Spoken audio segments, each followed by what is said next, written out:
pagi saudara-saudari yang dikasih Kristus.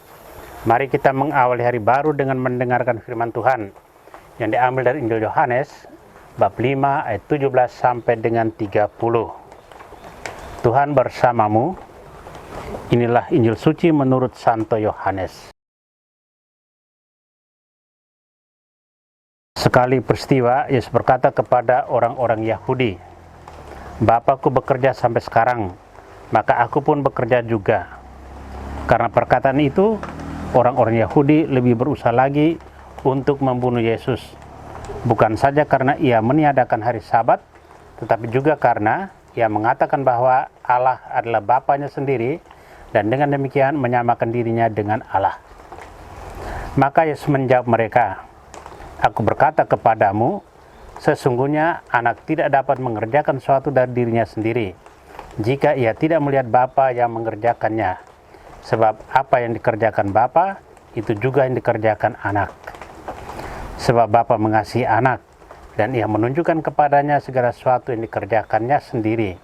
Bahkan, ia akan menunjukkan kepadanya pekerjaan yang lebih besar lagi daripada pekerjaan-pekerjaan itu, sehingga kamu menjadi heran. Sebab sama seperti Bapa membangkitkan orang-orang mati dan menghidupkannya, demikian juga anak menghidupkan siapa saja yang dikehendakinya. Bapa tidak menghakimi siapapun, melainkan telah menyerahkan penghakiman itu seluruhnya kepada anak, supaya semua orang menghormati anak sama seperti mereka menghormati Bapa. Barang siapa tidak menghormati anak, ia juga tidak menghormati Bapa yang mengutus dia.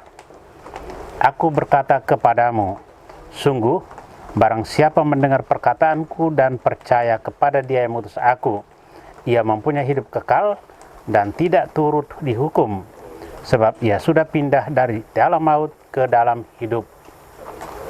Aku berkata kepadamu, sungguh, saatnya akan tiba dan sudah tiba, bahwa orang-orang mati akan mendengar suara Anak Allah, dan mereka mendengarnya akan hidup.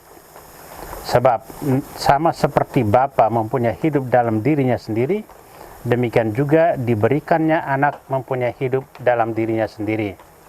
Dan Bapa telah memberikan kuasa kepada anak untuk menghakimi, karena ia adalah anak manusia.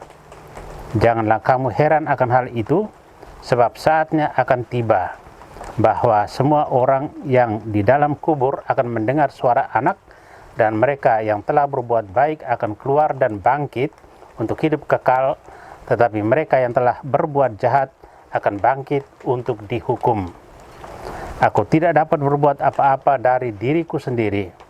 Aku menghakimi sesuai dengan apa yang aku dengar, dan penghakimanku adil, sebab aku tidak menuruti kehendakku sendiri, melainkan kehendak Dia yang mengutus aku."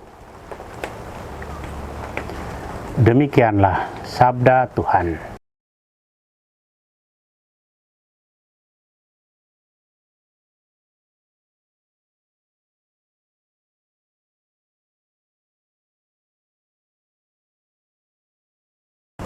Saudara-saudari yang terkasih dalam Kristus, tema yang akan kita renungkan hari ini, kebenaran tidak boleh dikorbankan.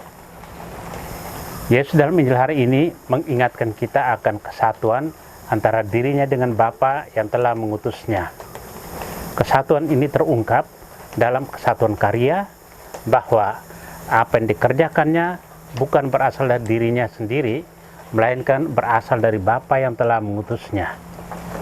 Ini berarti pelbagai pekerjaan baik yang dilakukan Yesus bersumber dan mengalir dari Bapa sang sumber kebaikan.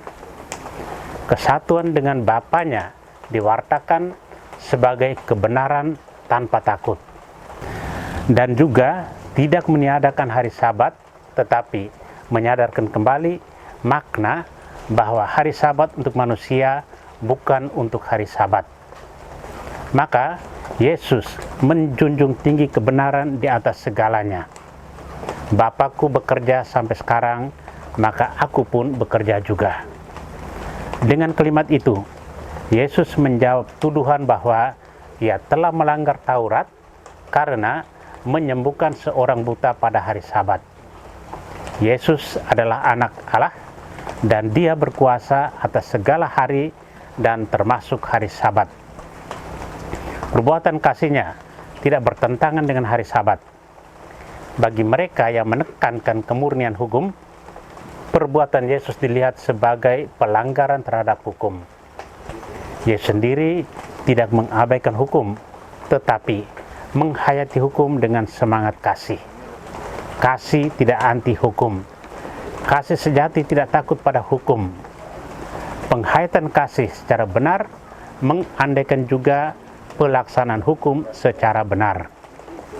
Kasih menuntut pelaksanaan hukum secara baik, bukan hanya sebagai suatu formalitas.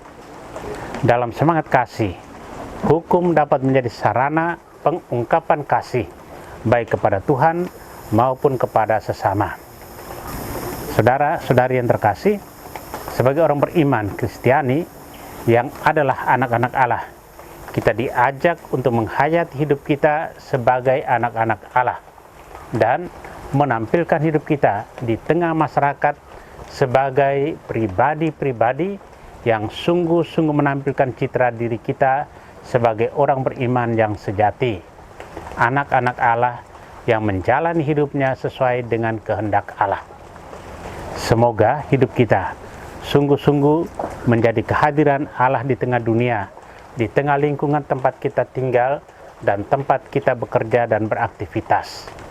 Mari kita belajar dari sang guru kita ini. Kebenaran tidak boleh dikorbankan demi kepentingan sesaat atau karena merasa terancam. Jadilah tanda kehadiran Allah. Amin. Marilah kita berdoa. Tuhan, pagi ini kembali kami naikkan syukur dan permohonan. Terima kasih sudah menjaga kami saat tidur maupun bangun. Terima kasih untuk udara sejuk dan segar pagi ini. Bukalah mata hati kami di awal hari ini. Mampukan kami memandang kemurahan dan karya-Mu, serta memuji dan memuliakan-Mu melalui pekerjaan dan pelayanan kami hari ini. Bimbinglah kami selalu untuk menyadari kesalahan kami dan bertobat, sehingga kami sungguh rendah hati, mau membuka hati dan siap menerima rahmat-Mu yang akan tinggal dalam hati kami. Kristus terang dunia, berkatilah keluarga-keluarga kami, jadikanlah kami alat kasih-Mu, dan pantaskanlah kami menjadi hamba-Mu yang setia. Amin. Tuhan bersamamu. Semoga keluarga kita, orang-orang yang terkasih dan doakan, seluruh aktivitas kita hari ini dilindungi, dibimbing, dan diberkati oleh Allah yang Maha Kuasa, Bapa dan Putra dan Roh Kudus. Amin.